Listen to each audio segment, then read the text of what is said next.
Quel est le constat aujourd'hui? Est-ce une aide ciblée? Est-ce que cette aide ciblée, finalement, elle ne vient pas exclure, enfin, c'est un fait, elle vient exclure une certaine partie de la population qui aujourd'hui se retrouve à encaisser seule la hausse de ces prix?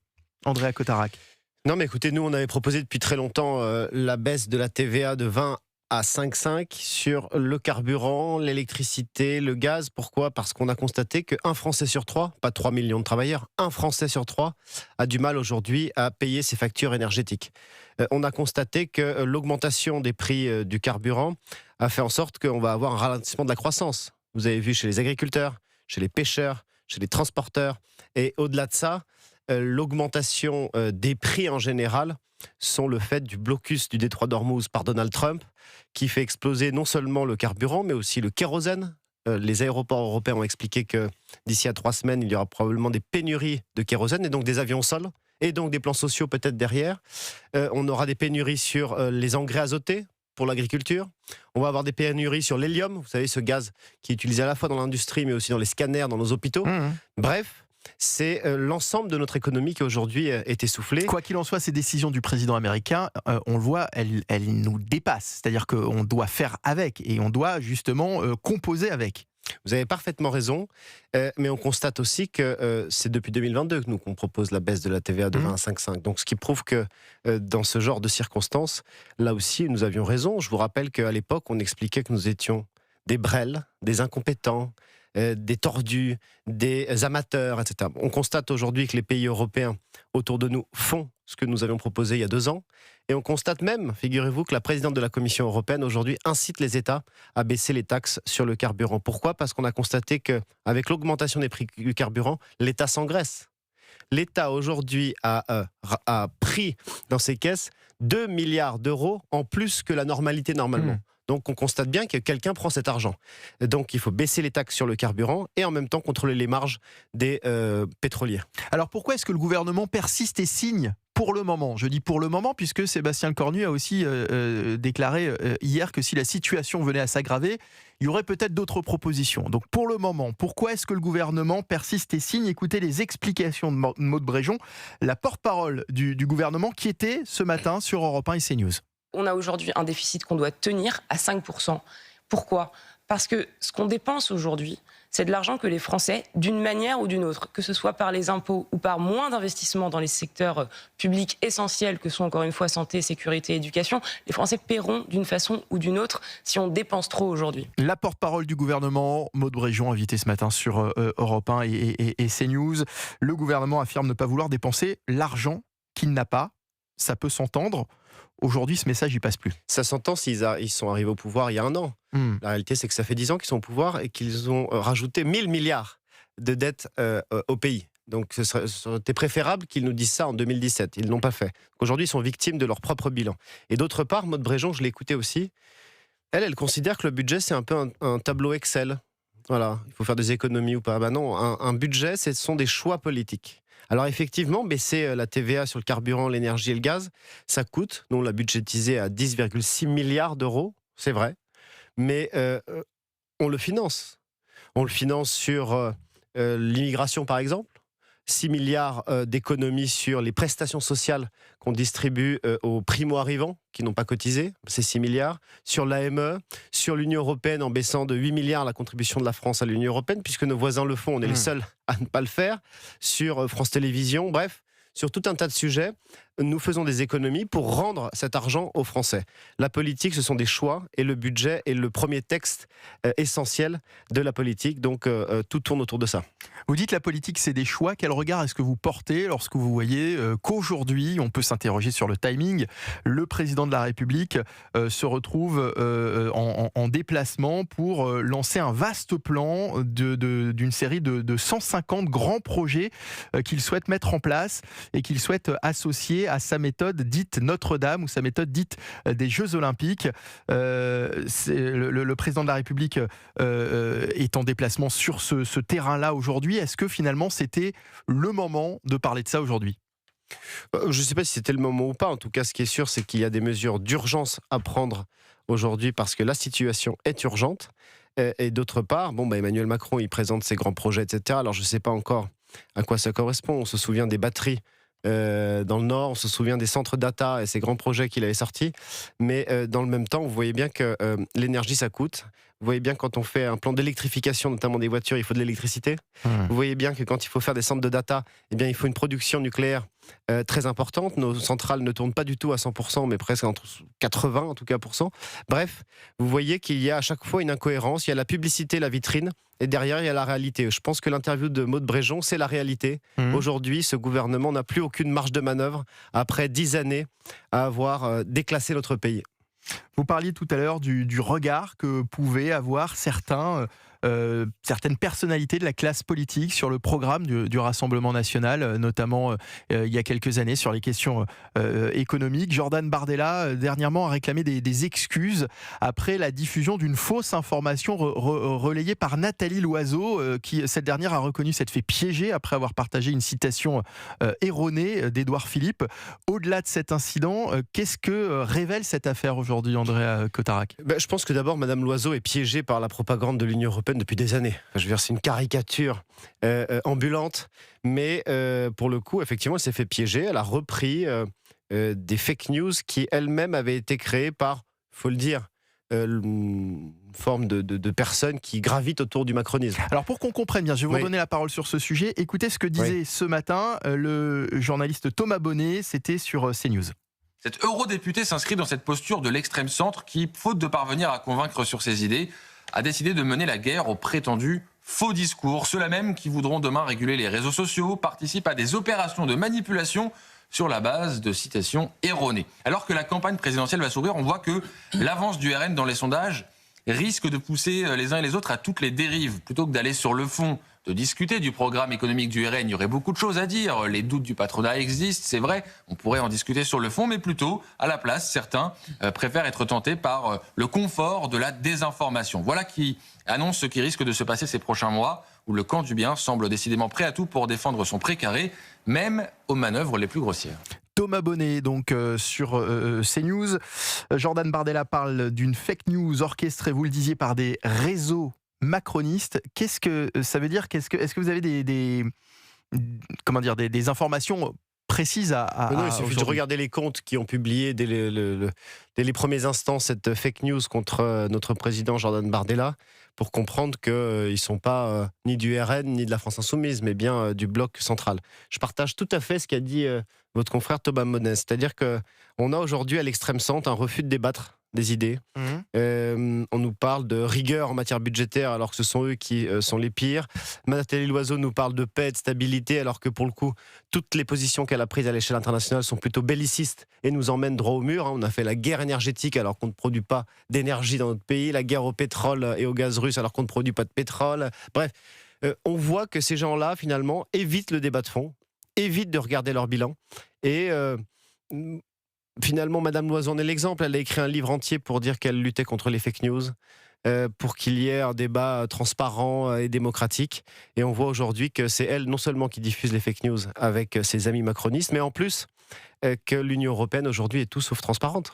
Est-ce que ces petites guéguerres politiques dans le débat aujourd'hui ne sont pas précisément ce que les Français ne veulent pas voir, justement, alors que la campagne présidentielle n'a même pas commencé. Donc ça veut dire que si ça commence comme ça, on peut présager le pire pour les semaines, pour les mois à venir. Oui, je partage et je suis de l'avis des Français, si tant est qu'ils soient d'accord avec ce que vous avez dit, à savoir que nous, au Rassemblement national, on est passionnés par le débat de fond. On a tellement été attaqués sur la base de fake news, d'accusations. Moi-même, j'en ai subi les foudres avec des articles de Mediapart, etc., où finalement, il n'y a même pas eu d'enquête préliminaire. Enfin, rien, tout était faux.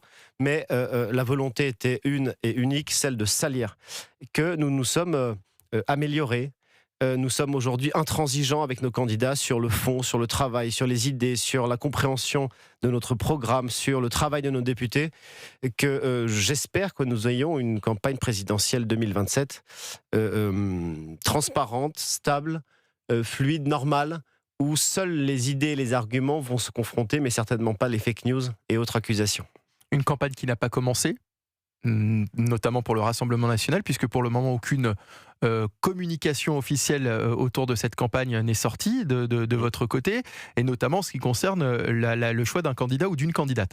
Oui, c'est ça. Alors là aussi, hein, ce ne sont pas nous, nous ne sommes pas... on n'a pas le pouvoir finalement de choisir. On n'attend pas un vote des militants du RN pour choisir son candidat. On attend un jugement. Donc là aussi, c'est assez lié et relié avec ce que je disais avant, c'est-à-dire qu'aujourd'hui, on a une judiciarisation et on a tout un tas de méthodes extra-politiques, mais qui s'appliquent contre les politiques. On va parler de la directrice générale d'Engie, qui critique vivement le Rassemblement national. Elle conteste le programme du Rassemblement national, le programme énergétique du RN. Elle estime que certaines propositions seraient mauvaises pour la France. Andrea Cotarac. Mais c'est normal, vous avez fait un sondage aujourd'hui, je crois que c'est Europe 1, CNews en tout cas, sur le nombre de Français qui étaient d'accord avec le fait de baisser les taxes sur le carburant. Nous, on veut le baisser sur le carburant, mais aussi l'énergie, le gaz et l'électricité.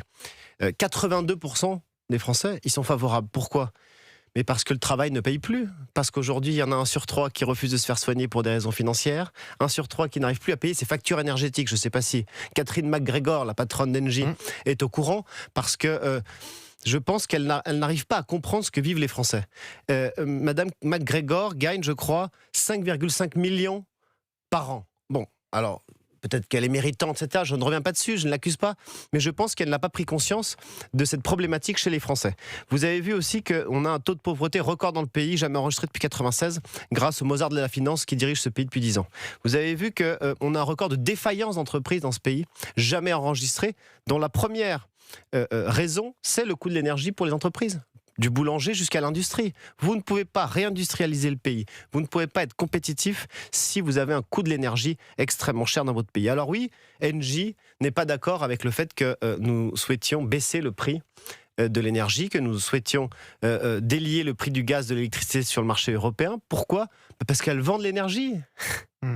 Vous ne pouvez pas dire à un boulanger, tu vas vendre ta baguette demain 10 centimes au lieu du prix actuel, et qu'il soit d'accord. Bon, elle, c'est pareil, sauf qu'elle est à la tête d'Engie. Moi, je vais vous dire une chose. Je pense qu'on a enlevé à la politique sa politique monétaire, puisqu'aujourd'hui, c'est l'euro et c'est la BCE qui est indépendante, etc. On disait à l'époque que la monnaie, c'était le bras armé du gouvernement. Aujourd'hui, Madame McGregor souhaite enlever le bras, on va dire, énergétique qui mène toutes les positions et la réindustrialisation de demain. Donc, demain, vous allez élire un président de la République, quel sera son pouvoir, en fait ? Parce que si c'est McGregor qui, avec son salaire de 5 millions, décide elle-même de son prix, que c'est la BCE qui décide des politiques... Enfin, stop. Ouais. Alors, elle évoque justement un risque pour les prix de l'électricité et sur la sécurité énergétique. C'est ce qu'elle dit. Oui, écoutez, elle dit ce qu'elle veut. En tout cas, ce n'est pas notre avis. Nous, on a budgétisé ce programme. On a un plan d'ailleurs, Pierre-Marie Curie, qui explique de A à Z quelle est notre politique énergétique. Une politique énergétique, ça ne se fait pas en un an. C'est sur 50, 60 ans, lorsque vous devez construire des EPR, trouver des financements, évaluer finalement les évolutions du monde, etc. Donc, effectivement, on est assez sérieux sur cette thématique-là. Mais Madame, encore une fois, McGregor, elle vend l'énergie française sur le marché européen. Donc vous comprenez bien que c'est dans son intérêt de s'opposer aux positions du Rassemblement national. Moi, je l'invite à aller voir des personnes modestes, à aller voir des patrons qui aujourd'hui ont dû mettre la clé sous la porte pour comprendre que l'énergie, c'est la base dans notre pays. Elle vous accuse également de freiner la décarbonation. Quelle est votre stratégie ? Quelle est la stratégie aujourd'hui du RN sur ces objectifs climatiques ? Mais c'est l'exact inverse. Le Rassemblement national était le premier, depuis toujours, à soutenir l'énergie nucléaire. L'énergie nucléaire, c'est la politique décarbonée par excellence. On a refusé, on s'opposait à la fermeture de Fessenheim. Qui a fermé Fessenheim ? C'est le Parti socialiste de l'écologiste François Hollande.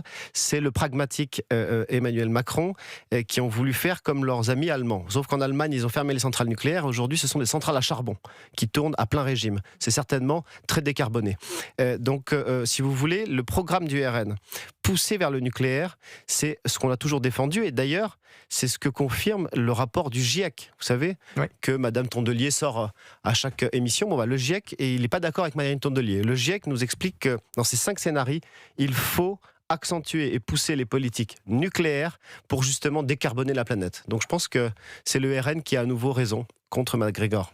On parlait de la campagne présidentielle tout à l'heure, la campagne présidentielle qui n'a donc pas commencé, je dis pour le Rassemblement national, parce qu'on voit, on parlait tout à l'heure avant votre arrivée de Gabriel Attal, qui commence clairement à annoncer ses ambitions pour 2027. Alors est-ce que c'est trop tôt ? Est-ce qu'il ne prend pas des risques ? Ça c'est un autre sujet. Concernant le Rassemblement national, pour le moment, aucune décision ne semble avoir été prise officiellement sur la candidature d'un ou d'une candidate, déjà, évidemment, c'est une question qui se pose. Toujours est-il que hier, Jordan Bardella, le patron de votre parti, était l'invité d'Europe 1 et de CNews. Il répondait aux questions de Laurence Ferrari. Il s'est exprimé sur une autre problématique, celle du financement de cette campagne présidentielle. Écoutez Jordan Bardella.